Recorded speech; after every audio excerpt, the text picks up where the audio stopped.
ब्रह्मा गुरुर्विष्णुः गुरुर्देवो महेश्वरः गुरुः साक्षात् परं ब्रह्म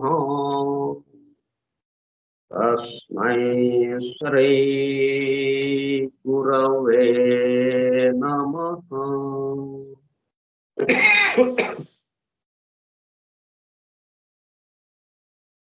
व्यासं वसिष्ठनप्तारं शक्तेः पौत्रमकल्मषम् पराशरात्मजं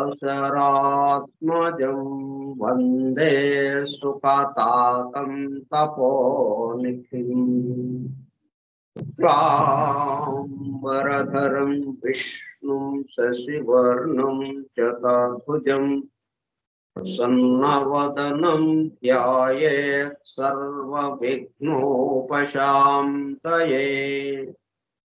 अगज आनन पद्मार्कं गजाननमहर्निशम् अनेकदं तं भक्तानाम् एकदन्तमुपास्महे। वक्रतुण्ड महाकाय कोटिसूर्यसमप्रभ निर्विघ्नं कुरु मे देव सर्वकार्येषु सर्वदा। सरस्वती नमस्तुभ्यं वरदे कामरूपिणी विद्यारम्भं करिष्यामि सिद्धिर्भवतु मे सदा। ॐ भूर्भुवः स्वः ॐ तत्सवितुर्वरेण्यं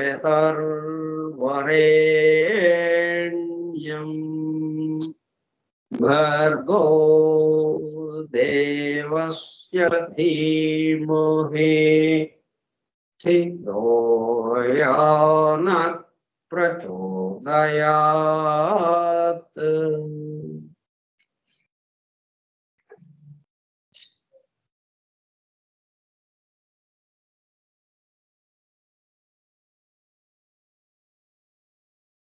Vasudev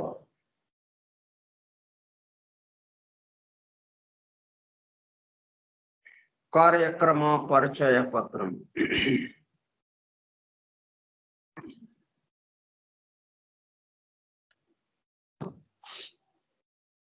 forum for truth seekers, సత్యాన్వేషకుల బృందం. పరమ గురువులు హెలినా పెట్రోనా బ్లవెట్స్కీ ద్వారా సమస్త మానవాళి ఆధ్యాత్మిక అభివృద్ధి పరిపూర్ణతల కొరకు అందించిన మ్యాగ్నమ్ ఓపస్ పరమాద్భుత దివ్య గ్రంథము ద సీక్రెట్ డాక్ట్రిన్, రహస్య సత్య సూత్రము.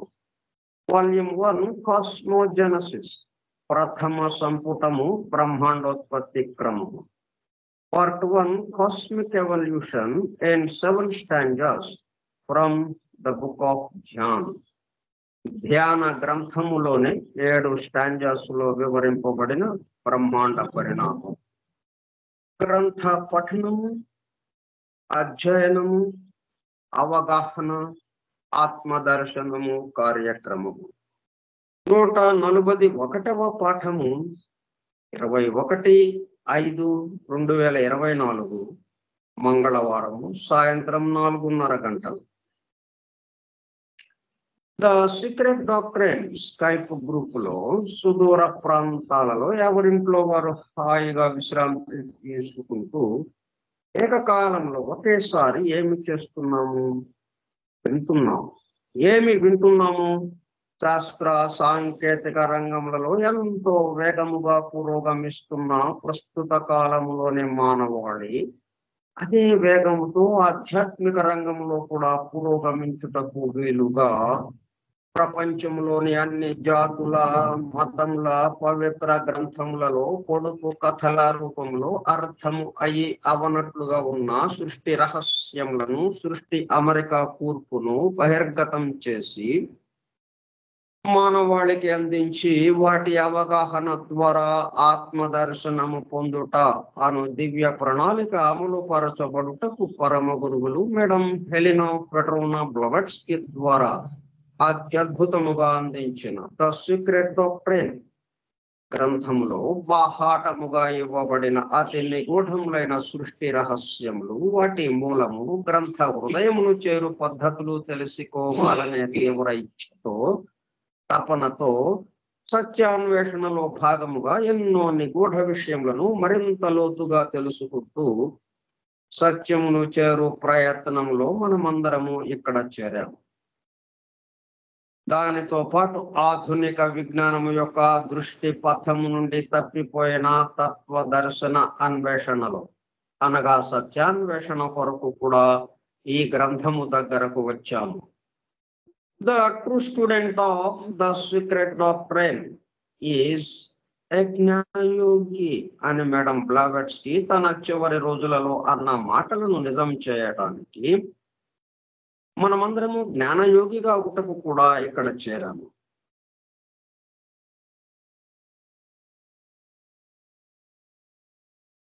గత 2 సంవత్సరముల 8 నెలల కాలము పాటు ద సీక్రెట్ డాక్ట్రిన్ గురించి తెలుసుకోవడానికి ప్రయత్నించిన మనము ప్రస్తుతము ఇక్కడ చేరి ద సీక్రెట్ డాక్ట్రిన్ ను తెలుసుకుంటూ ఆపై సమస్త విశ్వముగా రూపుదాల్చిన ద సీక్రెట్ డాక్ట్రిన్ యందు ప్రవేశించి ద సీక్రెట్ డాక్ట్రిన్ గా స్వస్థితి యందు మేల్కొంచుటకు చేస్తున్న తిరు ప్రయత్నమే ఈ కార్యక్రమం. ఈ దివ్య జ్ఞాన మహాయజ్ఞ కార్యక్రమంలో పాల్గొని చెవియొగ్గి వినుచున్న అనగా ఉళ్ళంతా చెవులు చేసుకుని వినుచున్న ప్రియ సత్యాన్వేషక సోదర శ్రోతలందరకు నమస్కారం. అనే బెసెంట్ ద్వారా ప్రసాదింపబడిన universal prayer invocation. Oh hidden life vibrant in every atom, oh hidden light shining in every creature, oh hidden love embracing all in oneness, may each who feels himself as one with thee know he is also one with every other.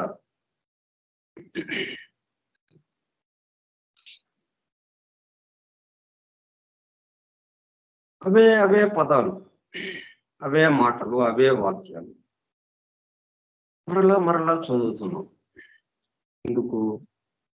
Secret doctor గ్రంథం, అవే పదాలు, అవే వాక్యాలు, అవే పేజీలు మరలా చదువుతూ ఉంటాం. ఎందుకు మరలా చదవటం? ప్రతిసారి ఇంకొంచెం లోతుకి.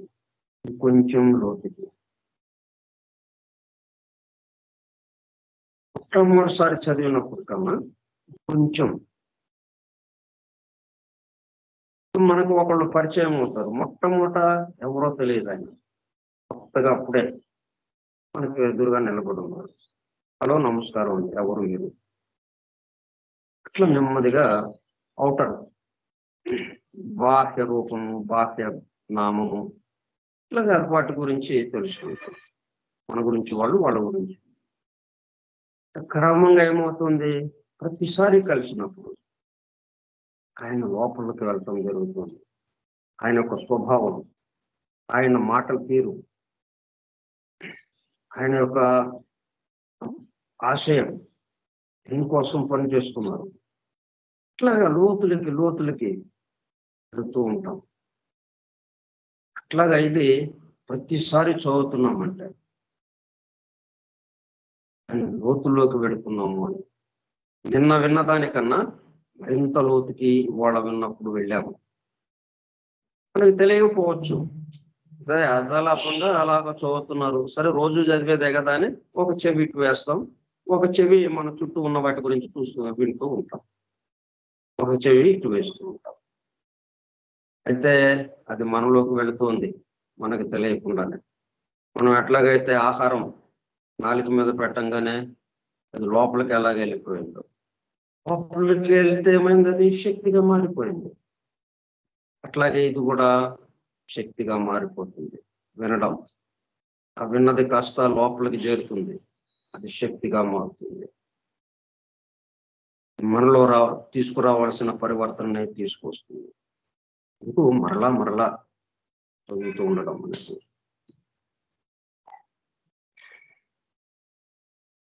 తర్వాత ఈ అధ్యయనం మనం ఎలా చేస్తున్నామంటే, ఇప్పుడు చాలా కార్లు, రకరకాలైన కార్లు, బస్సులు, రకరకాల వాహనాలు, పాదచారులు, నడిచి వెళ్ళేవాళ్ళు ఎంతో మంది, స్త్రీ పురుషులు, బాలురు, వృద్ధులు, వీళ్ళ గురించి చెప్పుకోవటం ఒకటి. కానీ అందరికీ ఏది ఆధారమైంది? రహదారి, రోడ్డు, రహదారి. దాని ఆధారంగా అటు ఇటు కదులుతూ ఉన్నారు వాళ్ళందరూ. ఇంతమంది, ఇన్ని రకాల వాళ్ళు ఉన్నా కానీ అందరికీ ఒక్కటే ఆధారం, రహదారి. అట్లా మనం ఏం చేస్తున్నాం? అనేక రకాల విషయాలు చెప్పుకుంటున్నాం. అది దేని మీద వెళ్తుందో ఆ రహదారి గురించి కూడా చెప్పుకుంటున్నాం. ఇక్కడ మన అధ్యయనము అలా సాగుతూ ఉంది. ఎప్పటికప్పుడు ఆ రహదారిని గుర్తు చేసుకుంటూ, అంటే మనం రోడ్డు మీద వెళ్తుంటాం, 1000 కిలోమీటర్లు ప్రయాణించాం కారులో, కానీ రోడ్డు గుర్తుండదు. మనం ప్రయాణించితే మనం ఏదేదో ఆలోచిస్తూ, ఏవేవో పక్కన ఉన్న వాళ్ళతో మాట్లాడుకుంటూ, అక్కడికి చేరిన తర్వాత చేయవలసిన పనుల గురించి ఆలోచిస్తూ, అంతకుముందు జరిగిన విషయాలు ఆలోచిస్తూ అలాగా వెళ్ళాము 1000 కిలోమీటర్లు.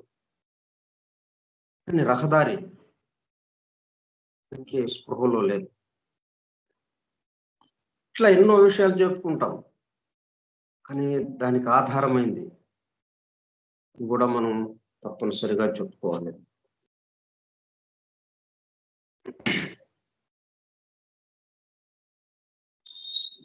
అట్లా మనం ఆ పద్ధతిలో మనం అధ్యయనం చేసుకుంటూ ఉన్నాం.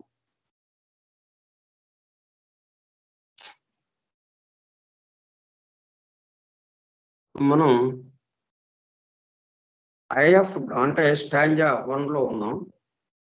స్టాంజా 1లో 7వ శ్లోకంలో ఉన్నాం. 1వ స్టాంజా 7వ శ్లోకం. ఆ శ్లోకంలో చివరిలో ది ఐ ఆఫ్ డాంగ్మా దేవాక్ష, ఐ ఆఫ్ దేవా దివ్య చక్షువు, 3వ కన్ను అని అట్లా ఆ మాట, ఆ పదం వచ్చింది మనకి. అది ఈ సందర్భం వచ్చింది కాబట్టి దాని గురించి మనం వివరించుకుంటున్నాం. దాని గురించి వివరించుకునేటప్పటికల్లా ఈ మూల జాతులకి సంబంధించి, మానవ పరిణామానికి సంబంధించి ఎలా జరుగుతూ ఉన్నది, స్పిరిట్ మ్యాటర్కి సంబంధించిన విషయాలు, ఇలా ఎన్నో విషయాలు దాంతో పాటు మనకి అందుతూ ఉన్నాయి. వాటిని గురించి కూడా సందర్భం వచ్చింది కాబట్టి చెప్పుకుంటూ ఉన్నాం.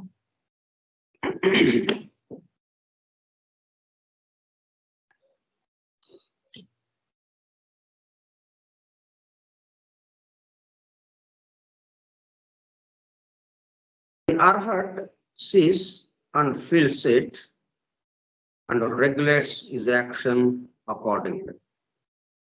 Arhat ఇది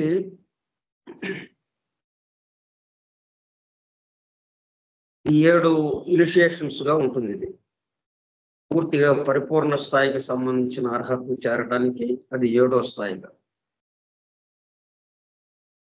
ఇనిషియేషన్స్ అంటే ఉపదేశ దీక్షలు, చిట్ట చివరిదైన అర్హత అది. అడాప్టర్షిప్ అది ఒక పద్ధతిలో అది జరుగుతూ ఉంటుంది. సిద్ధత్వం చెందటం అనేది. ఈయన ఏంటి ఫీల్ అవుతున్నాడు, ఏంటి చూస్తున్నాడు, ఏంటి దాన్ని అనుభూతి చెందుతున్నాడు?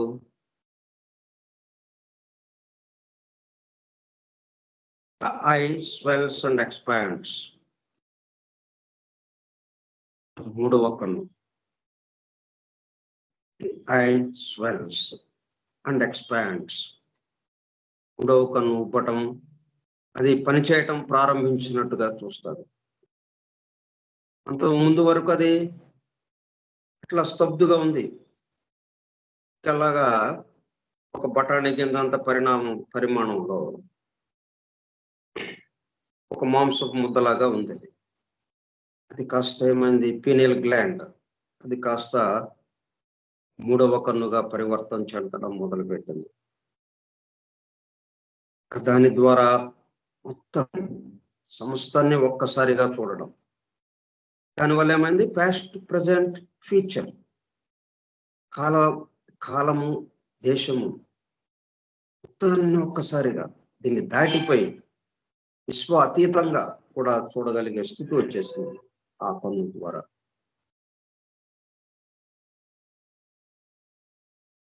And regulates his action accordingly. అయితే అయితే ఇతను అప్పటికే ఈ కామ భావనల నుంచి, మానసిక కామ ఉద్వేగాలు వీటి నుంచి, మానసిక ఆలోచనలు వీటి నుంచి బుద్ధి దాకా వచ్చేసి తను సృష్టి కోసము, సృష్టించిన వాడి కోసము అన్న దాంట్లో నిలబడి ఉన్నాడు కాబట్టి ఇంకా అటువంటి శక్తి, అద్భుత శక్తి దానికి ప్రతిస్పందించి హడావుడిపడి చాలా గొప్ప శక్తి నాలో మేల్కొంది, ఇక ఈ శక్తిని ఉపయోగించి ఈ ప్రపంచం మొత్తానికి అధినాయకుడు అవ్వాలి నేను. మనం సినిమాల్లో చూసే మాంత్రికుల్లాగా నెగిటివ్ ఆస్పెక్ట్ గా అలాగా కాకుండా అతని భావాల్ని, ఉద్వేగాల్ని, ఆలోచనల్ని అన్నిటినీ ఒక క్రమబద్ధీకరించి ఇలాంటి మొత్తం ఒక్కసారిగా చూడగలుగుతున్నాడు. దాన్ని, ఆ శక్తిని ఉపయోగించి ఈ మానవాళికి ఎలా మనం ఉపయోగపడదాము అన్న దాంట్లో క్రమబద్ధీకరించుకుంటాడు అతని యొక్క మొత్తం పనులన్నిటిని. Regulates his action accordingly. The undefiled లాను డిసైపుల్ చాలా need fear no danger. Defiled అంటే, డిఫైల్డ్ అంటే డేంజర్ కు పవిత్రత లేకపోవటం, అపవిత్రత. డిఫైల్డ్ అంటే అపవిత్రత.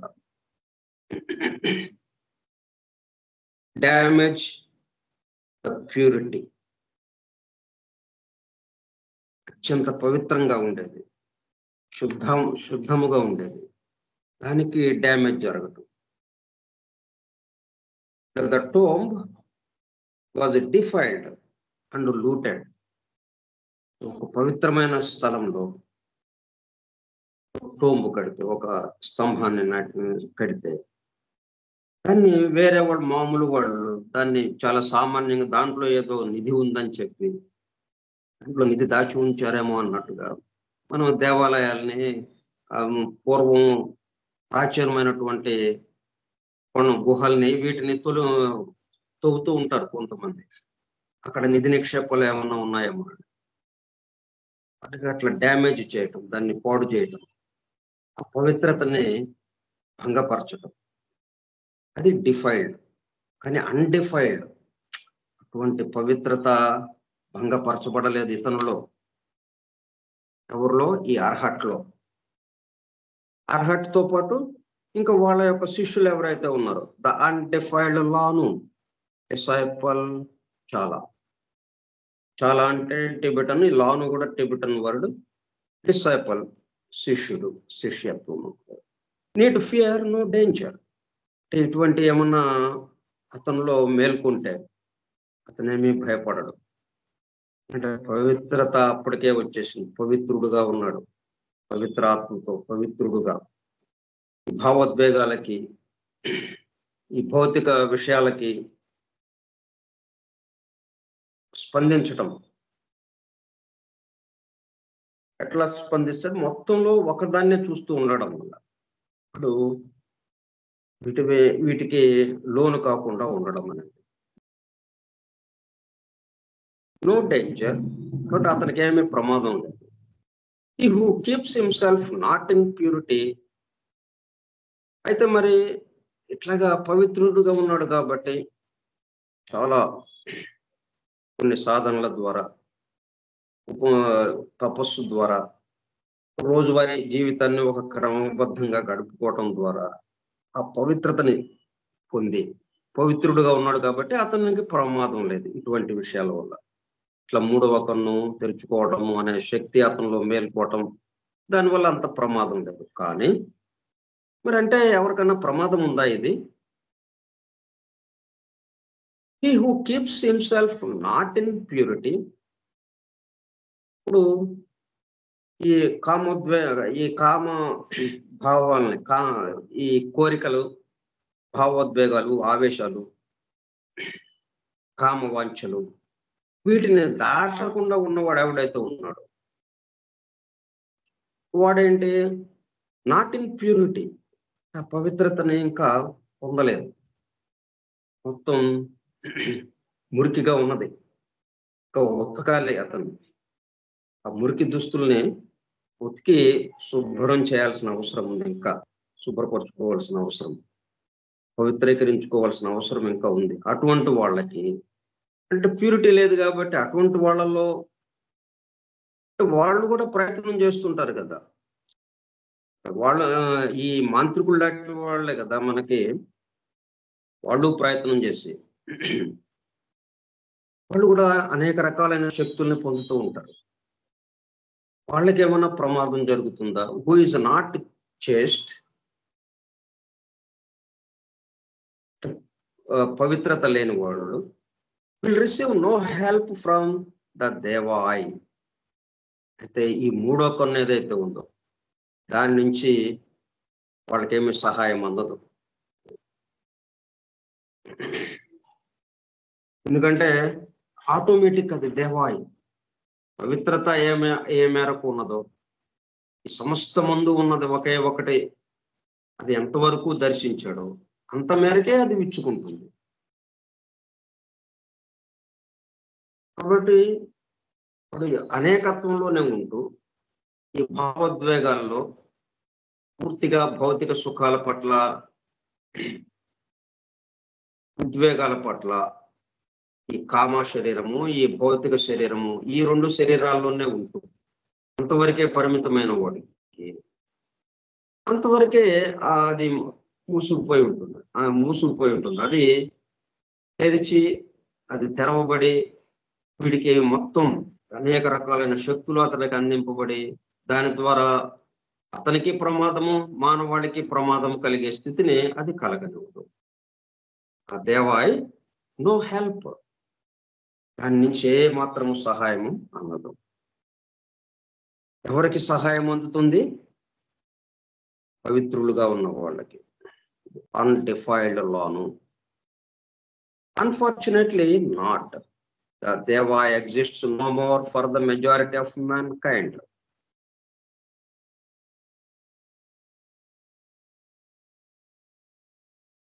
అసలు దేవాయి ఉంది అనే అంటే కదా ఈ వ్యవహారం అంతా. దేవాయి అన్నది, ఆ దివ్య చక్షువు exist no more for the majority of mankind. దాదాపుగా 99% మానవుల్లో అది లేనట్టుగానే ఉంది. Exists no more. Third eye is dead. వాళ్ళ వరకు అది అంటే లోపల అలా ఉన్నప్పటికీ అది మరణించిన దాని వల్లే ఉంది. వారిలో అది లేనట్టుగానే ఉంది. And acts no longer.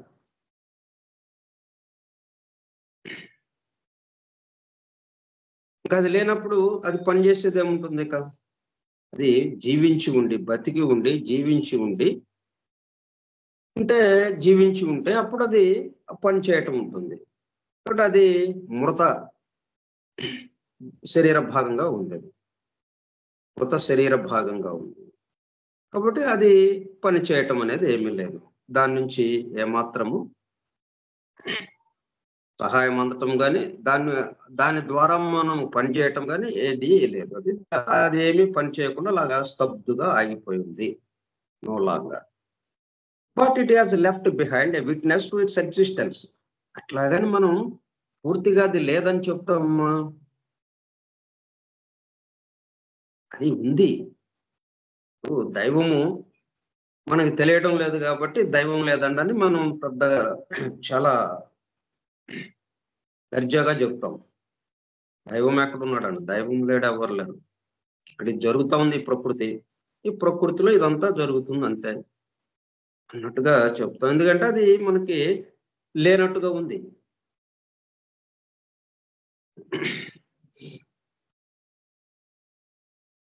కానీ దాన్ని దర్శించి అనుభూతి చెందిన వాళ్ళకి ఆ దైవం ఉంది.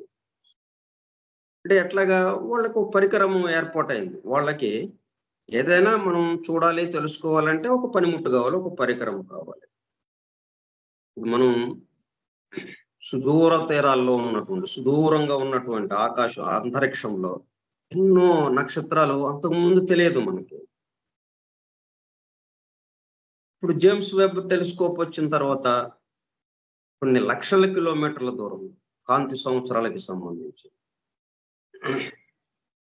ఎంతో దూరం చూడగలుగుతున్నట్లు అక్కడ జరుగుతున్న నక్షత్రము ఎట్లాగా విస్ఫోటనం చెందుతోందో, తన చివరి క్షణాల్లో ఎలా విస్ఫోటనం చెందుతోందో, కొత్త నక్షత్రం ఎలాగా తయారవుతుందో వాటిని కూడా దీని ద్వారా గమనిస్తున్నారు. ఎట్లా గమనించారు? అదిగో ఆ పరికరం ఒకటి ఏర్పాటు చేసుకున్నాం. ఆ పరికరం లేకపోతే మన దగ్గర అక్కడ నక్షత్రమే లేదండి అంటాం. నక్షత్రము విస్ఫోటం చెందటం లేదండి, తయారవటం లేదండి అంటాం. మనకు తెలియదు కదా, కనపడలేదు. అందువల్ల మాకు తెలియదండి, లేదండి అని చెప్పడం కాకుండా అది ఉంది అని చెప్తున్నారు కాబట్టి దాన్ని తెలుసుకోవడానికి ఏంటి మార్గం? అట్లా వెళ్ళాలి మనం. లేదు మనకి తెలియట్లేదు కాబట్టి లేదు అని మొండిగా వాదించడం కాకుండా అది ఉందని చెప్తున్నారు అంటే వాళ్ళు చూశారు కదా, చూసిన వాళ్ళు ఉందని చెప్పారు కాబట్టి మనం కూడా చూడటానికి ప్రయత్నం చేద్దాం. ఎందుకంటే ఆ పరికరము ఒకటి ఇంకొకటికి ఇచ్చే పరికరం కాదు. చూసిన వాడు ఇట్లాగా వెబ్ టెలిస్కోప్ అంటే అందరం వాడుకోవచ్చు. అది ఈ చిన్న పిల్లోడు కూడా వెళ్ళి ఆ టెలిస్కోప్ ద్వారా చక్కగా చూడొచ్చు. కానీ ఇది అట్లా కాదు. ఈ పరికరం ఏంటి? ఈ దైవం ఉంది, దైవం మొత్తం సమస్తం వ్యాపించి ఉన్నాడు అన్నది తెలియాలి అంటే ఈ పరికరము ఎవడకు వాళ్ళలోనే ఉంది. అది ఆ పరికరం, ఆ దేవాయ్ కరుడై, దాని ద్వారా చూడాలి. అప్పుడు ఇది ఉంది అని ఎవరికి వాడికి అనుభూతి కలుగుతుంది. అంతే తప్పితే వాడు చూశాడు, వాడు అనుభూతి, ఋషులు మహర్షులు మహాత్ములు వాళ్ళు అనుభూతి చెంది ఇదిగోండి ఇలాగుంది విషయం అని వాళ్ళు చెప్పారంటే వాళ్ళ మీద విశ్వాసము నమ్మకంతో మనం నమ్మాలి. నమ్మిన తర్వాత మరి మనం మనకెట్లాగా ఆ అనుభూతి కలిగేది? ఇక నమ్మితే కుదిరేది కాదు కదా. నమ్మితే ఓహో ఉంది, సరే ఏంటి ఉంది, ఎక్కడుంది, ఎలా ఉంది తెలియాలి కదా. మనకు అనుభూతిలోకి రావాలి. వాళ్ళు శుభ్రంగా భోంచేశారు, భోంచేసి చక్కగా చాలా రుచిగా ఉంది భోజనం అన్నారు, ప్రేమని తేనిచ్చారు, వాళ్ళు హాయిగా ఉంది అన్నారు, కడుపు నిండింది అన్నారు. మరి మనకేది? వాళ్ళ కడుపు నిండితే మన కడుపు ఎలా నిండుతుంది? మనం తింటే కదా కడుపు నిండేది. ఒకటి ఆ మనలో ఉన్న పరికరం ఏంటో దాన్ని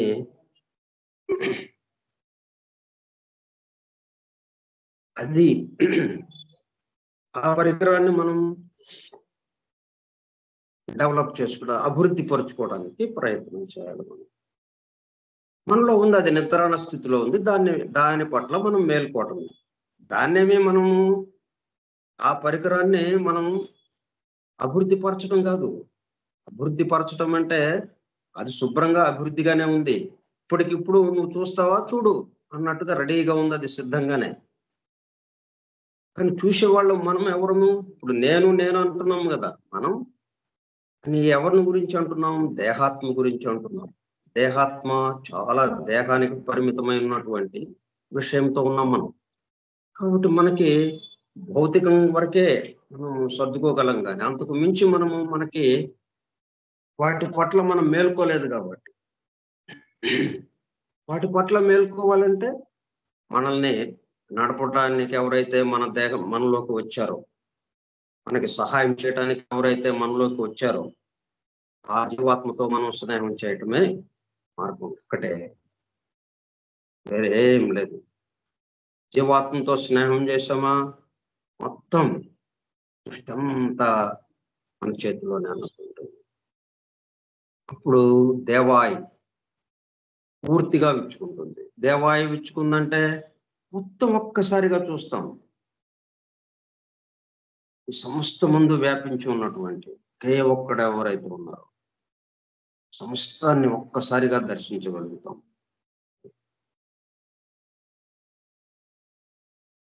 The Deva exists no more for the majority of mankind. The third eye is dead. ఎవరు వాస్తవం థర్డ్ ఐ నుంచి అటువైపు నుంచి చూసి చెప్పడం లేదు. థర్డ్ ఐ ఈజ్ డెడ్ అని. అది డెడ్ అయితే మరి ఎలాగ మేల్కుంటుంది, ఎలా విచ్చుకుంటుంది, అది ఎలాగ మనకి మరలా దాని ద్వారా మనం ఎలా చూడగలుగుతాం? కాబట్టి అది పరిపూర్ణంగా చక్కగా జీవించే ఉంది. అది పూర్తిగా జీవించే ఉంది. థర్డ్ ఐ ఎక్కడుంది? అందరిలోనూ ఉంది. అయితే దాని పట్ల అది మన ఇంట్లో ఉంది, మన ఇంట్లోనే ఉంది. ఆ వస్తువు మనకు కనపట్లేదు. ఆ వస్తువు అక్కడే ఎదురుగా ఉంది. పీనియల్ గ్లాండ్ ఎక్కడుంది? మన మెదడులోనే ఉంది. పీనియల్ గ్లాండ్ గా ఒక బఠానీ కిందంత పరిమాణంలో మనలోనే ఉంది. కానీ అది ఏదో గ్లాండ్ అనే ఆ గ్లాండ్ మన శరీరాన్ని, అది కూడా ఎవరు చెప్పారు? డాక్టర్లు చెప్పారు. సైంటిస్టులు, శాస్త్రవేత్తలు దాని మీద పరిశోధన చేసి మనకి మొత్తం 12 రకాల గ్లాండ్స్ ఉన్నాయి. ఆ గ్లాండ్స్ లో ఒకటి పీనియల్ గ్లాండ్. ఈ పీనియల్ గ్లాండ్ ద్వారా, ఈ గ్లాండ్స్ ద్వారా స్రవించే రసాలు ఏవైతే ఉన్నాయో వాటి ద్వారా శరీర భాగాలు మొత్తం కావాల్సిన ఆహారం అందుతూ ఆ శరీర భాగాలు పనిచేయటానికి కావాల్సిన ఏర్పాటు వీటి ద్వారా జరుగుతుంది. ఈ గ్లాండ్స్ కన్నిటికీ ఈ గ్లాండ్స్ కూడా పనిచేయటానికి కూడా ఈ పీనియల్ గ్లాండ్ కారణం అవుతుంది. వాటిని ఉత్తేజపరుస్తూ వాటితో పని చేపిస్తూ ఉంది ఈ పీనియల్ గ్లాండ్. అన్ని గ్లాండ్లలోకి ప్రధానమైనది పీనియల్ గ్లాండ్ అన్నట్టుగా అంతవరకు మనకు వచ్చింది. అది డెడ్ అయితే ఎట్లాగా? అదే అంటే ఆ పీనియల్ గ్లాండ్ ఎక్కడదని మనకి సెకండ్ థర్డ్ రూట్ రేసెస్ లో, ఫస్ట్ సెకండ్ రూట్ రేసెస్ లో, థర్డ్ రూట్ రేస్ కొంత భాగంలో ఈ థర్డ్ ఐ గా ఉన్నది. అది ఫోర్త్ రూట్ రేస్కి వచ్చేకున్నది. ఇక క్రమక్రమంగా అది గట్టి పడిపోయింది, మూసుకుపోయింది, మొత్తం మూసుకుపోయింది. మూడో కన్ను లేదు అన్నట్టుగా అయిపోతుంది.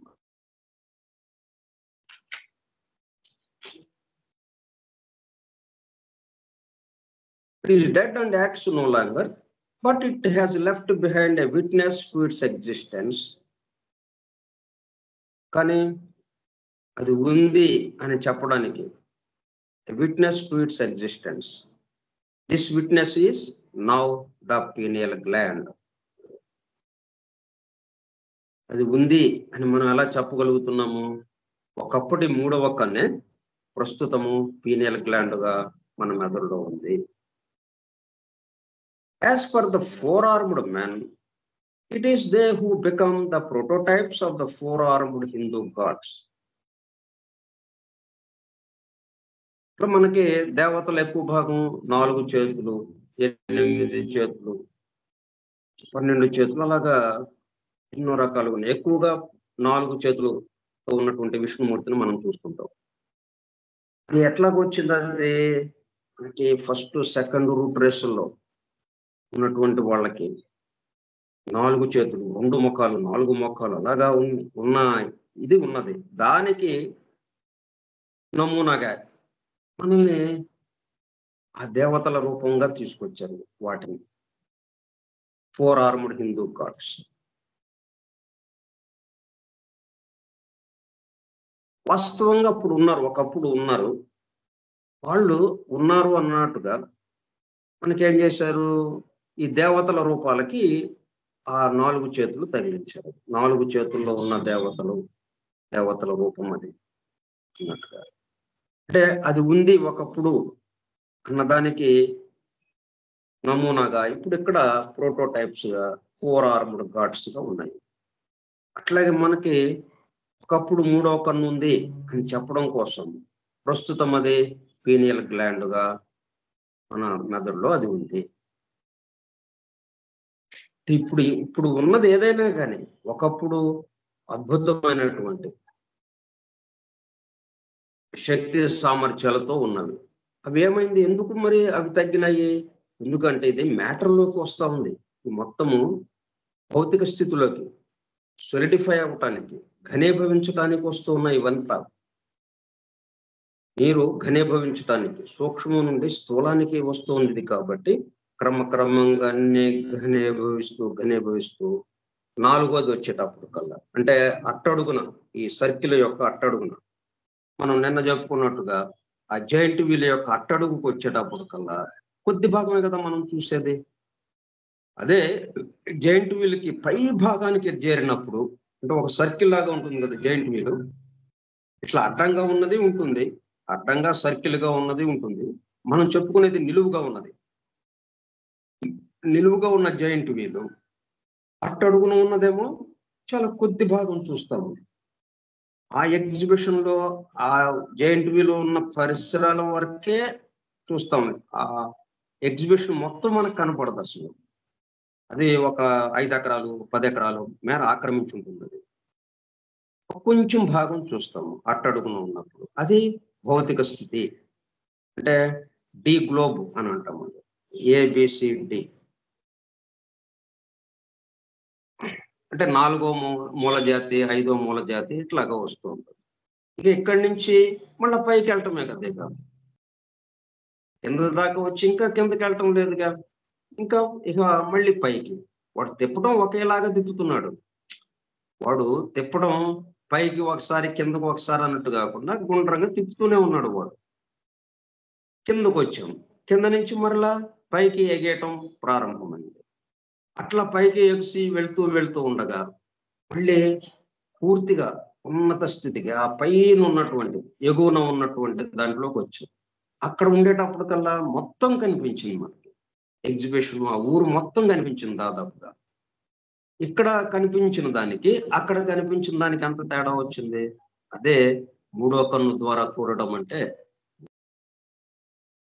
ఇట్లా మనం పైకి వెళ్ళే కొద్ది ఏమవుతుంది, మళ్ళీ ఇటువైపు సమాంతరంగా మనం దిగేటప్పుడు ఏదైతే 1, 2 అంటే ఏబి అన్నది ఏదైతే ఉందో ఏబిసి, దానికి సమాంతరంగా ఇటు చూసుకుంటే ఈఎఫ్జి వస్తాయి మనకి ఆ గోళాలు. అక్కడికి వచ్చినప్పుడు దానికి అనుగుణంగా ఇది స్పిరిట్ మేరకు డెవలప్ అవటం జరుగుతుంది. మళ్ళీ అటువంటిదే ఇక్కడ కూడా ఏర్పాటు అవుతుంది అనమాట. ఆ మూడవ కన్ను ఇక్కడ దిగేటప్పుడు ఎట్లాగైతే ఉందో, అయితే దిగేటప్పుడు ఎట్లాగా ఉంది, ఇక క్రమక్రమంగా మూసుకుపోయే ఇదిగా ఉంది. ఇక్కడ మూడవ కన్ను క్రమక్రమంగా వికసించే పద్ధతిలో పైకి వెళుతూ ఉంది. పైకి వెళ్లే కొంది ఇక పూర్తిగా వికాసం చెందింది. అంటే దాని పట్ల మనం వికాసం చెందటం, మూడో కన్ను తెరుచుకోవడం కాదు, అన్నీ అందరిలోనూ మొత్తం ఉన్నాయి సమంగా. వాటి పట్ల ఈ చూసే వాళ్ళం ఎవరైతే ఉన్నామో వాళ్ళు నిద్రాస్థితిలో ఉన్నారు. అది ఎందుకంటే కింద ఏం కనిపించింది మనకి? ఆ జైంట్ వీల్లో కింద అట్టడుక్కు వచ్చినప్పుడు, దిగువకు వచ్చినప్పుడు ఆ కొద్ది భాగాన్నే కదా మనం చూసాము. మరి ఇలా పైకి వెళ్ళినప్పుడు మొత్తాన్ని చూడగలిగాం. చూసేవాడెవడు? వాడే కదా, ఆ జైంట్ వీల్లో కూర్చుని తిరుగుతున్న వాడే కదా. వీటికి ఇంతే కనిపించింది. క్రమంగా పైకి వెళ్లే కొంది పూర్తిగా చూడగలిగిన స్థితి వచ్చాం. ఇప్పుడు చూడగలిగిన స్థితికి వచ్చినప్పుడు అదంతా అభివృద్ధి చెందిందా? ఆ చుట్టూ ఉన్నది అంతకు ముందే ఉన్నది. వీడు ఏదైతే చూస్తున్నాడో ఆ చూడబడేది అంతకు ముందు నుంచో ఎప్పటి నుంచో ఉంది. అది వీడు చూడటం మొదలెట్టాక అది అభివృద్ధి చెందల. కాబట్టి ఇవన్నీ చక్కగా ఈ మనం డెడ్ అని చెప్పుకుంటున్నాం కానీ ఐ ఆఫ్ మూడవ కన్ను, ఐ ఆఫ్ డాంగ్మా, కానీ అది పీనియల్ గ్లాండ్ గా ఉందని చెప్పుకుంటున్నాం కానీ అది డెడ్ అయితే మరి మనకి మళ్ళీ ఎలాగా దాని ద్వారా చూడగలుగుతాం? అట్లాగే ఉంది చక్కగా పరిపూర్ణంగా. దాని పట్ల మనం నిద్రించాం, అది నిద్రాస్థితిలో ఉన్నాం, దాన్ని డెడ్ అన్నారు. ఏదైనా కానీ అంతే, దాని పట్ల మనం మేల్కాంచటమే. మనం దేహాత్మగా ఉన్నాం కాబట్టి పూర్తిగా పరిమితంగా ఉన్నాం. ఎప్పుడైతే క్రమక్రమంగా పైకి ఎగిసే కొంది ఆ జీవాత్మతో కలిసి పనిచేయటం జరిగిందో అప్పుడు ఇవన్నీ కనిపించడం ప్రారంభమైంది. వాటి పట్ల మేల్కాంచడం. జీవాత్మేమో ఎప్పుడు మేల్కాంచే ఉంది కదా. ఎప్పుడు మేల్కాంచే వాడి దగ్గరికి ఈ నిద్రపోయేవాడు వచ్చేటప్పుడు కల్లా వాడితో పాటు వీడు మేల్కాంచి ఇంకా అవన్నీ చూడటం మొదలుపెట్టాడు. While the third eye acts no longer as an organ for spiritual uses, కాకపోతే వీడు ఆధ్యాత్మికంగా వీడు లేడు కదా, అందువల్ల అది పని చేయకుండా అయిపోయింది. ఆధ్యాత్మిక ప్రయోజనాలని అది ఇవ్వలేకపోతుంది. వీడు ఉపయోగించుకుంటే ఇవ్వడానికి సిద్ధంగా ఉంది. అది మనకి థర్డ్ ఐ లేదు, పీనియల్ గ్లాండ్ మాత్రం ఉంది. ఇప్పుడు మనం ఉపయోగించుకోవడానికి మాకు కావాలి అని అంటే వస్తుంది, అదంతే. కాకపోతే దానికి తగినటువంటి అంటే ఇట్లా ఈ పద్ధతిలో ఏంటి, మామూలుగా అయితేనేమో దాన్ని యాక్టివేట్ చేయాలంటే కొన్ని సాధనలు, నియమిత సాధనలు కొన్ని ఉంటాయి. తపస్సు ఉంటుంది, ఉపదేశ దీక్షలు ఉంటాయి. ఇట్లా వీటి ద్వారా నెమ్మదిగా దాని పట్ల మేల్కోవటం అనేది ఒక పద్ధతి. అట్లా కాకుండా మనం మన జీవితం మొత్తాన్ని అసలు ఎట్లా చేస్తున్నాం ఏంటని ఒక్కసారి ఆలోచించి మన పనులన్నీ నా కోసం చేస్తున్నామా, నా చుట్టూ ఉన్న వారి కోసం చేస్తున్నామా? ఇది ఒక్కటి ఆలోచిస్తే మన చుట్టూ ఉన్న వారి కోసం, అక్కడి నుంచి సృష్టించిన వాడి కోసం, ఈ సృష్టి కోసం. సృష్టి కోసం అనేటప్పటికల్లా ఆటోమేటిక్గా అది మూడో ఐ ఇచ్చుకుంటుంది ఇక్కడే ఈ క్షణంలో.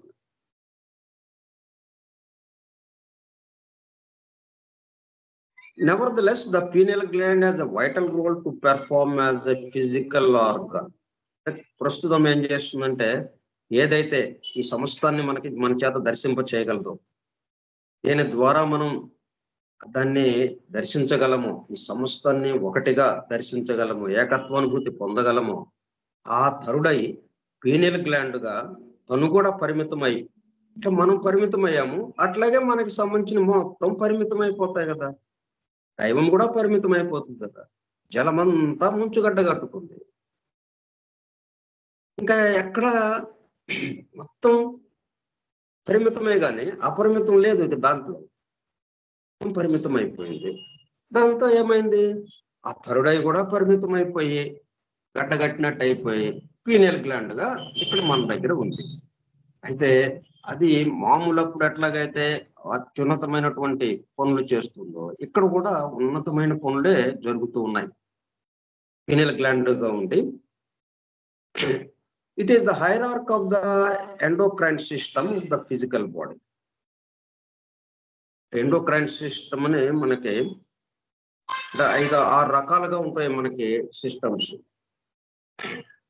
శ్వాసకి సంబంధించింది, గుండెకి సంబంధించింది, రక్త ప్రసారానికి సంబంధించింది, ఇలా రకరకాల వాటి దేహంలో జరిగే పనులను బట్టి వాటికి వ్యవస్థలుగా వాటి పేర్లు పెట్టారు, ఒక పరిపాలక వ్యవస్థలాగా. దాంట్లో ఇది హైయెస్ట్ గా ఉంది పీనియల్ గ్లాండ్. ఆ హైరార్కీలో the endocrine system of the physical body. ఈ ఎండోక్రైన్ సిస్టమ్ అంటే మనకి ఎట్లాగా వస్తుంది, చుట్టూ ఉన్నటువంటి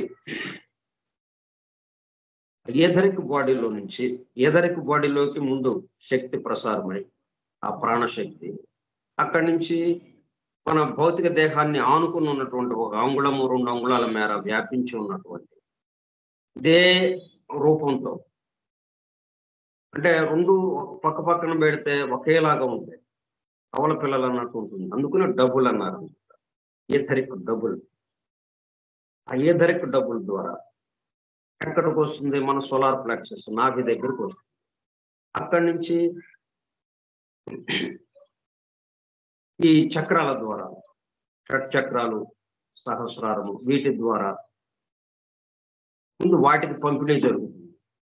వాటికి పంపిణీ జరిగిన తర్వాత ఇక అక్కడి నుంచి ఎండోక్రైన్ సిస్టమ్కి వెళ్తుంది. అది వినాళ గ్రంథులు అంటాం, వాటికి నాళాలు ఉండవు. అంటే రక్తం ప్రసరించడానికి ఎట్లాగైతే నాళం ఉంటుందో అట్లా ఇది ప్రసారం అవటానికి నాళం ఉండదు, నాళం లేని గ్రంథులు అన్నమాట.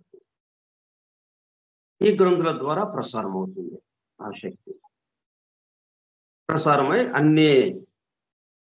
అన్ని శరీర భాగాలు పనిచేయటానికి ఇవి కూడా ఒక 12 ప్రధానమైనవి ఉన్నాయి, ఇంకా చాలా ఉంటాయి, కొద్ది ఉప గ్లాండ్స్ అని చెప్పి ఉపగ్రంథులని.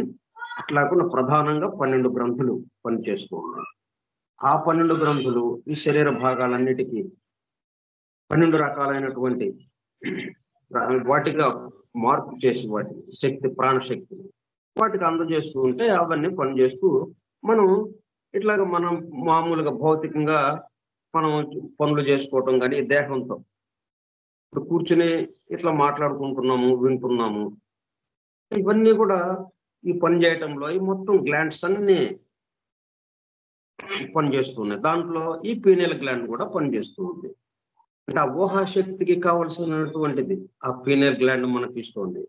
ఎందుకంటే ఆ దివ్య దృష్టి కొద్ది భాగం ఇక్కడ పనిచేస్తూ ఉందన్నమాట. ఆ ఊహించడం ద్వారా ఏంటి, మనం అర్థం చేసుకోవడానికి అది దృశ్యమానంగా మనం ముందు రావాలి. మనం చెప్పుకునే విషయము రూపంతో చూస్తే గానీ అప్పుడు మనకి దానికి సంబంధించిన విషయం అర్థం కాదు. అప్పుడు అర్థం అవ్వాలి అంటే ఇదిగో ఈ పీనియల్ గ్లాండ్ అంటే దివ్య దృష్టి కావాలి మనకి. ఆ దివ్య దృష్టి దానికి సంబంధించింది కొద్ది భాగం, పూర్తిగా సొలిడిఫై అయింది కాబట్టి చాలా కొద్దిగానే అందజేస్తుంది. అది దాని దాని యొక్క పూర్తి శక్తితో పనిచేయకుండా 1% మాత్రం, 100% అది పనిచేయకుండా 1% అది పనిచేస్తూ ఉంటేనే మనకి వీటన్నిటిని ఊహించుకోగలుగుతున్నాం. అట్లా జరుగుతుంది ఎండోక్రైన్ సిస్టమ్. ఈ ఎండోక్రైన్ సిస్టమ్ అంటే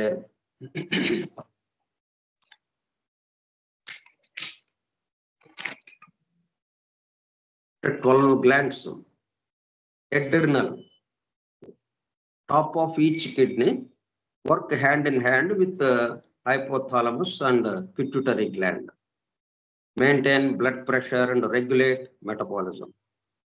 ఒక్కొక్క రకమైన గ్రంథి ఒక్కొక్క రకమైన పని చేస్తుంది. Pancreas across the back of abdomen behind the stomach, పొట్టలో వెనక భాగాన ఉంటుంది. Digestion, produced insulin and glucagon which regulates levels of blood sugar. మరి మనకి బ్లడ్ షుగర్ ఎక్కువ మంది బాధపడుతున్న వ్యాధుల్లో ఒకటి బ్లడ్ షుగర్తో, అంటే నార్మల్ రేంజ్ కాకుండా హై రేంజ్ ఉండడంతో దానికి మందులు తీసుకోవాల్సిన అవసరం ఏర్పడుతుంది. ఎందుకని మరి హై రేంజ్కి నార్మల్గా ఎందుకు లేకపోయింది అంటే ప్యాంక్రియాస్ గ్రంథి పనిచేయటం లేదు. ఆ ప్యాంక్రియాస్ గ్రంథి ఎందుకు పనిచేయడం లేదు?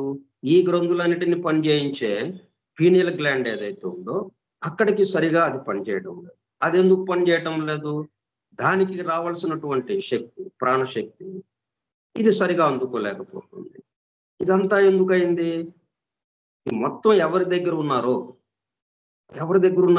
ఈ దేహాత్మ దగ్గర ఉన్నారు. వీళ్ళందరూ ఎవరికి పనిచేసి పెడుతున్నారు? దేహాత్మకి పనిచేసి పెడుతున్నారు. ఈ దేహాత్మకి సంబంధించి అతని యొక్క స్వభావాన్ని అనుసరించి, అతని ఆలోచన విధానాన్ని అనుసరించి ఇప్పటి వరకు వాడు ఎంతవరకు వికాసం చెందాడు అంతవరకు వాడి భావోద్వేగాలు, వాడి ఉద్వేగాలు, ఆవేశాలు, కామవాంఛలు వీటికి సంబంధించి, తర్వాత వాడు ఇంతవరకు చేసిన పనుల యొక్క కర్మఫలాలు అనుభవించవలసిన విధానం, ఆ కర్మఫలాల ద్వారా వాడు ఎక్కడ అనుభవించాలి, ఎట్లాగా అనుభవించాలి, ఏ శరీర భాగం రోగగ్రస్తమైతే ఆ కర్మఫలాన్ని వాడు అనుభవించడానికి వీలవుతుంది. ఇట్లా ఇవన్నిటిని ఆధారం చేసుకుంది. అంటే కర్మ మీద పనిచేస్తుంది అన్నమాట. దానికి అనుగుణంగా వీళ్ళందరూ సర్దుకుని అంత మేరకే పనిచేస్తూ ఉన్నారు. అదేమంటే మాకు ప్రాణశక్తి అందట్లేదండి అంటున్నారు. ప్రాణశక్తి బయట మొత్తంగా ఉంది కదా, అద్భుతంగా ఉంది ప్రాణశక్తి నిండుగా.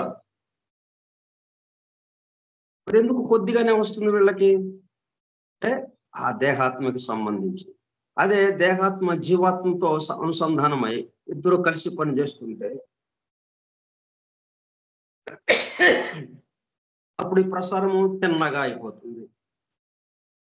తిన్నగా అయిపోయి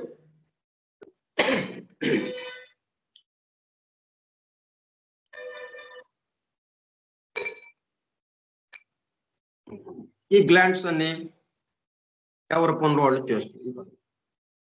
దాంతో శరీర భాగాలన్నీ ఎవరి పనులు వాళ్ళు చేస్తుంటారు.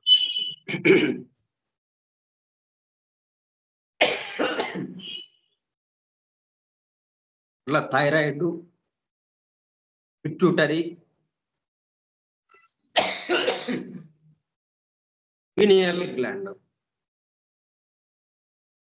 below corpus callosum in the midst of the brain, in the middle of the brain, మన మెదడు మధ్య భాగంలో ఉంటుంది ఇది దిగువన. Produces hormones melatonin which helps the body know when it is time to sleep. అంటే మనకి ఒక నిద్ర పట్టట్లేదండి చాలా మంది నిద్రలేమితో బాధపడుతుంటారు. వాళ్ళు ఏంటంటే పిట్యూటరీ, ఈ పీనియల్ గ్లాండ్ దాని యొక్క పనితనము తగ్గటం, దాని నుంచి వచ్చే ప్రాణశక్తి సరిగా లోపలికి ప్రసారం కాకపోవటం. అదే ఇది సరిగ్గా సమంగా పనిచేస్తుంటే పీనియల్ గ్లాండ్ ఎప్పుడు నిద్రపోవాలి దాని నుంచి ఆర్డర్ వచ్చేస్తుంది. అట్లా hypothalamus, ovary, testicle, gonad, hormones, thymus, ఇట్లా రకరకాల 12 రకాలు ప్రధానమైనవి. ఇంకా ఉపగ్రంథులు చాలా ఉన్నాయి. ఇవన్నీ కూడా దేహానికి సంబంధించి పనిచేస్తూ ఉంటాయి. శరీర భాగాలన్నీ వాటి నిర్దేశిత కర్తవ్యాలని ఆచరించడానికి. Pineal gland has a vital role to perform as a physical organ. It is the hierarchy of the endocrine system of the physical body. ఈ భౌతిక దేహంలో ఉన్నటువంటి ఎండోక్రైన్ వినాళ గ్రంథుల వ్యవస్థ, ఆ వ్యవస్థ పనిచేయటంలో ఈ పీనియల్ గ్లాండ్ ప్రధాన పాత్ర వహిస్తుంది. హియర్ అగైన్ అంటే ఎవరైనా కానీ ఒక రాజు ఉన్నాడు అనుకోండి, రాజు సింహాసనం మీద కూర్చుంటే రాజ్యం మొత్తాన్ని పరిపాలిస్తాడు. అదే ఏదో సందర్భంలో మారు వేషం వేసుకుని ఊళ్ళు తిరుగుతూ ఉంటాడు, తన రాజ్యంలో పరిస్థితులు ఎలాగ ఉన్నాయని తెలియటానికి, ఒక సామాన్య మానవుడిలాగా. కానీ అక్కడ కూడా రాజులాగానే ప్రవర్తిస్తాడు. అంటే ఆ సన్నివేశంలో, ఆ ప్రాంతంలో వాడే నాయకుడు అన్నట్టుగా. ఆ సమూహంలో 10 మంది అక్కడ చేరారు అనుకోండి, ఆ సమూహానికి వాడే నాయకుడిలాగా ప్రవర్తిస్తాడు. ఎందుకంటే వాడు నాయకుడు, ఇంకా ఎక్కడికి వెళ్ళినా నాయకుడే. అది చిన్నదవ్వచ్చు, పెద్దదవ్వచ్చు. వీళ్ళలో చేరతాడు, ఏది మారు వేషంలో వచ్చి భిక్షగాళ్లలో చేరతాడు. ఈ భిక్షగాళ్ళందరినీ ఒక చోట చేర్చి వాళ్ళకి మంచి జరగటానికి ఎట్లాగా అని వాళ్ళకి నాయకత్వం వహించి వాళ్ళకి మంచి చేయటానికి ప్రయత్నం చేస్తాడు.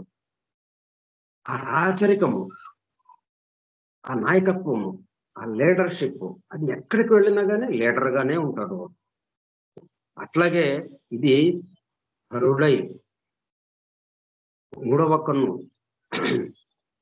దివ్య చక్షువు, ఎక్కడికి వెళ్ళినా అది అట్లా రాజసంగానే ఉంటుంది. ఇక్కడికి వస్తే ఏమవుతుంది, ఆ ఎండోక్రైన్ సిస్టమ్ కి సంబంధించి అదంతా బాగా చేయటానికి ఇది ప్రధాన పాత్ర వహిస్తుంది. Here again there is a threefold set of systems. The failure of any one of the which would result in the collapse of the physical body. ప్రధానంగా 3 రకాలుగా విభజించారు. అంటే మన దేహంలో జరుగుతున్న కార్యకలాపాలన్నిటిని, ఒకటి the voluntary or cerebrospinal system. The voluntary అంటే నేను చేయి కదపాలి, చెయ్యి తనంతరకు తను కదలదు, నేను కదపాలి అని ఆజ్ఞ జారీ చేస్తే అప్పుడు ఆ చెయ్యి కదులుతుంది, ఆ ఆజ్ఞని అనుసరించి. అది వాలంటరీ అన్నమాట. అట్లాగా ఒక సిస్టమ్ ఉంది, వాలంటరీ.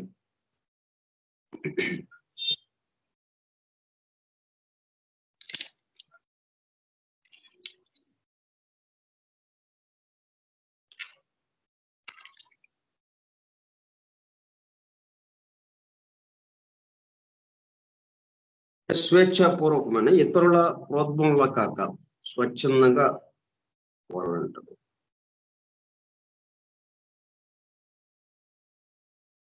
మనకి ఇష్టమైనట్టుగా నేను ఇక్కడి నుంచి లేచి ఇప్పుడు కూర్చున్నాను, లేచి అటు వెళ్దాం అనుకుంటే ఈ కాళ్ళు సహకరిస్తాయి, అప్పుడు దేహం సహకరిస్తుంది.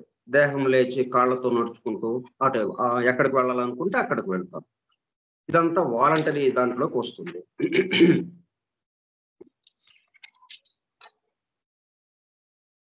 వాలంటరీ ఆర్ సెరెబ్రోస్పైనల్ సిస్టమ్ ఎక్కడి నుంచి వస్తుంది? ఇదంతా ఈ మెదడు, వెన్నుపూస, వీటికి సంబంధించినటువంటి నరాలు, ఆ భాగం నుంచి ఈ ఆజ్ఞలన్నీ వెళ్తుంటాయి. కాబట్టి ఈ system cerebrospinal system representing the nervous system which is under the control of the will.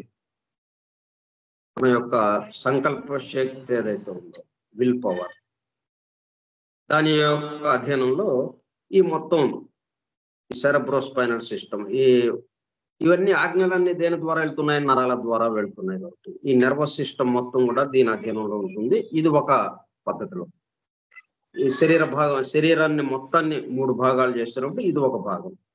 రెండవది the involuntary or sympathetic system consisting of all the bodily functions which are not under the control of the will. అంటే మనకి ఇష్టం లేదనుకోండి, వద్దులు ఆగు, కాసేపు ఆగు అంటాము. మనకి ఇష్టమైతే సరే పదండి వెళ్దాం అని అంటాం. అట్లాంటిగా అలా మనకి ఇష్టమైనట్టుగా పనిచేసే అవయవాలు కొన్ని అట్లా లేదు. మనకి అనుగుణంగా పనిచేయటం అన్నది లేదు. వాటికి అప్పజెప్పబడ్డ పని అవి నిరంతరము పనిచేయటం అన్నట్టుగా కొన్ని అవయవాలు ఉన్నాయి. గుండె కొట్టుకోవటం అది మన ఇష్టానికి కూడా లేదు. మనం నిద్రపోయాం, సరే గుండె కూడా నిద్రపోతే ఇంక మళ్ళీ లేచేది ఉండదు, ఇంకా మెలకువలేదు ఇక. కాబట్టి అట్లాగా అనియంత్రితగా, ఇవేమో నియంత్రితగా ఉంటుంది, ఇది నియంత్రణలో. అది అనియంత్రణ, మనకి సంబంధం లేదు. అది మనం ఆగు, గుండె కొట్టుకోవటం ఆగు కాసేపు, శ్వాస పీల్చడం ఆగు కాసేపు, అవే అట్లాగా ఆగు. మనం ఇక్కడ నుంచి చేతిని ఇక్కడ కదిపి అది పట్టుకో అని అంటే చేయి పట్టుకుంటుంది అది. అట్లాగే శ్వాస ఆపు అంటే శ్వాస ఆపదు అది. అట్లా ఈ రెండు రకాలైన వాలంటరీ, ఇన్వాలంటరీ, నియంత్రిత, అనియంత్రిత. అనియంత్రిత వ్యవస్థ ఒకటి ఉంది. వాటి అంతటా అవే పని చేస్తూ ఉంటాయి మనతో సంబంధం లేకుండా. ఎందుకు? మనల్ని అలాగా అలా నిలబెట్టడం కోసం, జీవింప చేయటం కోసం. అది మన అదుపులో ఉంటే అది మన అంటున్నాము. మన అంటే ఇది ఒకటి గుర్తుపెట్టుకోవటం, దేహాత్మ. ప్రస్తుతం మనం దేహాత్మ స్థాయిలోనే ఉన్నాం. ఇంకా జీవాత్మతో కలిసి పనిచేయటం దగ్గరికి రాలా, జీవాత్మ చెప్పినట్టు వినడంలోకి రాలా మనం. అంటే ఇట్లాగా ఉన్నప్పుడు అనియంత్రిత చలనం ఉంటాయి వీటికి. Involuntary sympathetic system consisting of all the bodily functions. అట్లా మన దేహంలో పనిచేసేటప్పుడు గుండె, ఊపిరితిత్తులు, శ్వాస, ఇట్లా ఎన్నో రకం. మనం నాలుక మీద ముద్ద పెట్టుకుంటే లోపలికి వెళ్ళంగానే అది ఎన్ని మార్పులకు గురవుతుంది. ఆ మార్పులు ఏమన్నా మనం చెప్తున్నామా? అసలు ఆ మార్పులు జరుగుతాయని కూడా మనకు తెలియదు. అది 7 స్థాయిల్లోకి వెళ్ళిపోతుంది. అది రస, రక్త, మాంస, మేధో, అస్థి, మజ్జ, శుక్ర దాకా వెళ్ళిపోతుంది. అది మనం నాలుక మీద పెట్టుకున్న ముద్ద కరిగి జీర్ణం కాబట్టి అవన్నీ అన్ని అవయవాలకి ఎక్కడికక్కడ ఎలాగా పంపాలో, రక్తంలో ఎలాగా కలవాలో, ఇట్లా ఇవన్నీ అవుతూ చివరికి శుక్రం దాకా మారిపోతుంది. శుక్రం అంటే ప్రతి ఉత్పత్తి, మళ్ళీ ప్రత్యుత్పత్తి, మరలా మనలాంటి మనిషిని పుట్టించడం, అంత దాకా అది వెళ్తుంది. అవన్నీ అనియంత్రిత, మన ఇష్ట ప్రకారం అన్నట్టు కాదు.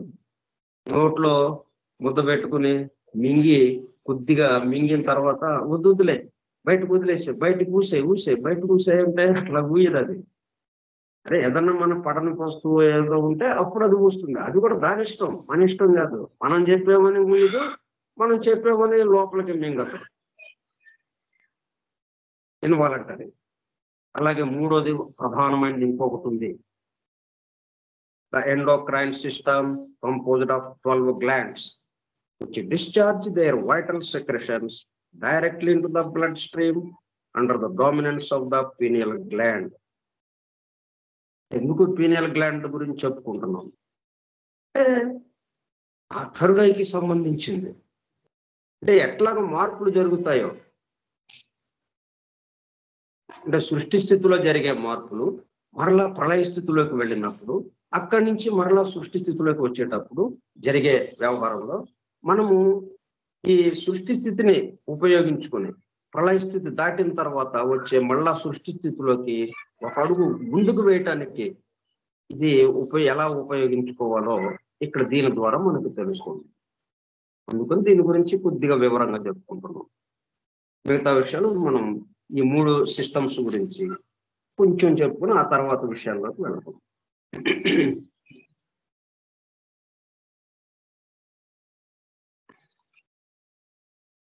స్వస్తి ప్రజాభ్యః పరిపాలయంతాం న్యాయేన మార్గేణ మహీం మహిషాః గో బ్రాహ్మణేభ్యః శుభమస్తు నిత్యం లోకాః సమస్తాః సుఖినో భవంతు.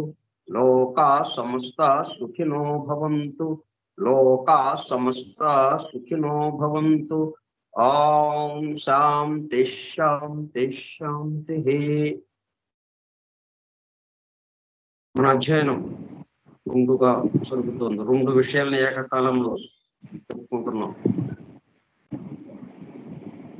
మొత్తం అన్నిటికి సంబంధించిన విశేషాలు ఇవన్నీ జరిగేది ఎక్కడైతే ఉన్నాయో దానికి సంబంధించిన ఒకే ఒక్క ఏదైతే ఉందో అది అంటే రహదారి మీద తిరుగుతున్నటువంటి మిగతా విషయం, మిగతా వాహనాలు కానీ మనుషులు కానీ ఇవి వాళ్ళ గురించి చెప్పుకుంటున్నాం. వాటిని గురించి, వాటికి ఆధారమైన రహదారిని గురించి కూడా చెప్పుకుంటున్నాం. వాసుదేవ.